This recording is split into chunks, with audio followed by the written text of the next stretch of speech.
Hey you guys, another day, another video. I wanted to go over something with you guys today that I found very disconcerting for myself was when I started losing my hair. So we have genes that run in our family, the female pattern baldness, lucky me. And so when I started losing my hair when I was about 20, I started getting a cowlick in the back that was really pronounced. I started looking into things that I could do to help correct that. And well, one of the best things that you can honestly use is minoxidil. It does tend to cause hypertension. And when I was using it previously, I started having a lot of problems with my heart. And so there are natural ways that you can go about regrowing your hair. I would say the very first thing that you want to do is fix your diet. Now, you have total control over the way that you live your life and the things that are going on with your body, well, almost always. And so the high carb and high sugar diet that we have really seems to have an effect with people that are suffering from alopecia. That's, when you're losing your hair. And switching over to the keto diet made a massive improvement in my hair growth. So that's number one. Keto is really easy. You don't need to count out all the fats and your calories and everything like that. At least that's not what I did. I just made sure that I cut out the processed foods and sugar and made sure that I ate as much fatty foods as I could every day. So cream cheese, olive oil, avocado oil, fattier cuts of meat, heavy whipping cream like in my coffee, stuff like that. So as much as you can get the processed foods out, the chemicals and the steroids and stuff like that out of your diet, it does make a huge difference. I even noticed that in my skin. I used to have really bad melasma all over my face. After each child I had, I got it worse and worse and worse. And after my fourth one, it just was not going away. And it was all over my face. And now it's gone. So diet does play a huge part in how your body functions. So that's number one. Number two is if you do not want to use minoxidil, you can actually use organic rosemary oil. Now it is an essential oil and those can be rough on your skin. So when you do this, you want to do 10 drops of the rosemary oil mixed with a tablespoon of olive oil. Put it on your scalp, rub it in, and let it sit for about 10 minutes. That way you don't get all the irritation and burning. And then wash it out. Now, rosemary does have a strong smell, but after I use my shampoo, it's not there anymore. So that is a great way to naturally regrow hair without using the minoxidil. It does the same thing as the minoxidil does, it's just natural. So another thing that you will want to start putting into your diet is turmeric.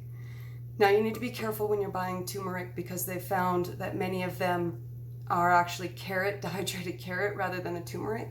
So a great thing you can do, which I've done, is get a juicer and I just make or add turmeric to my juice drinks, and it's so good. And you're getting pure organic turmeric, especially if you buy it, again, shout out to Sprouts, they have all that stuff.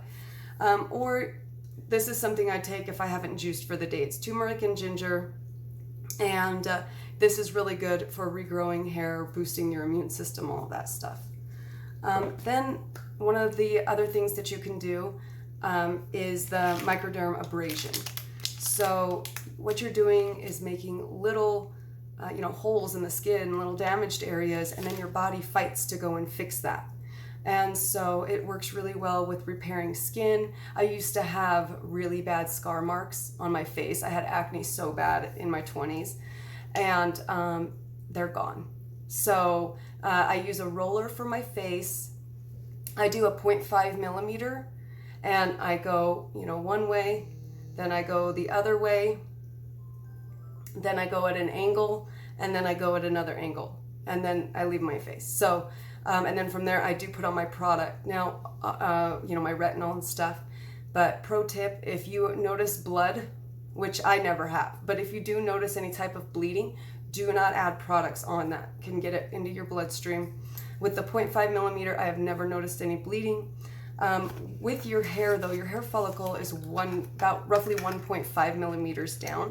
So you need to go further into the skin to get to the follicle, and that way your body will cause a response to go and fix it. And you do not want to use the roller on your scalp because you can actually damage the hair follicles as you're running across. You would want to use a titanium dermal pen, and I have this one from Dr. Pen. It has all of the different millimeters on there, so you can just twist the top to get to the 1.5 millimeters and then use that going straight down, up and down on your head. And then if you're not noticing any bleeding, you could then use the rosemary and olive oil. That way it gets down in there. You could use the minoxidil. Just make sure that there's no bleeding. You do not want to introduce that stuff into your bloodstream. And if you do bleed maybe the first time, as time goes on, you will not notice that anymore. So just, take note of that. And the last thing that you can do is a horsetail supplement. Horsetail is really good for regrowing hair. You can buy it on Amazon. I'll put all the links in the description. This is something that I take every night. Now, by itself, in and of itself, I didn't notice too much change, but I think when I add it with everything and have a combined plan, I've seen massive improvement. So, and the last pro tip I want to go over, and I probably should have gone over this a minute ago, but if you are going to use minoxidil, I did notice that I was getting an accelerated heart rate. I was struggling with issues like that. Darn cat, it's going after the camera. And so if you're going to take minoxidil, it's actually a blood pressure medication. They gave it to people to lower their blood pressure and found that they had all this unwanted hair growth. And so they realized they could turn it into a topical treatment. But it does lower your blood pressure, which makes your heart pump harder to try and get the blood through your body, and can, over many years, cause hypertension. So if you're using minoxidil, I do recommend taking potassium every day. If you're not eating 7 to 10 cups of vegetables to get your recommended potassium intake, potassium is needed by every cell in your body to have the electrical current do the things that it's supposed to do. That's why it's so important that you eat vegetables. But if you're not, this potassium chloride, I know it's backwards, but I'll put this in the description. It's kind of looks like salt. You do 1 little scoop with some water, a little, like 6 ounces of water, drink it down. The first time I drank it, it wasn't bad, but it did have a flavor. But now that I drink it every day, I don't even notice it. So let me know if this is new information for you, if this is something that you'd be interested in trying. Please like, subscribe, hit the bell for notifications, and I do hope that you all have an amazing and wonderfully blessed day.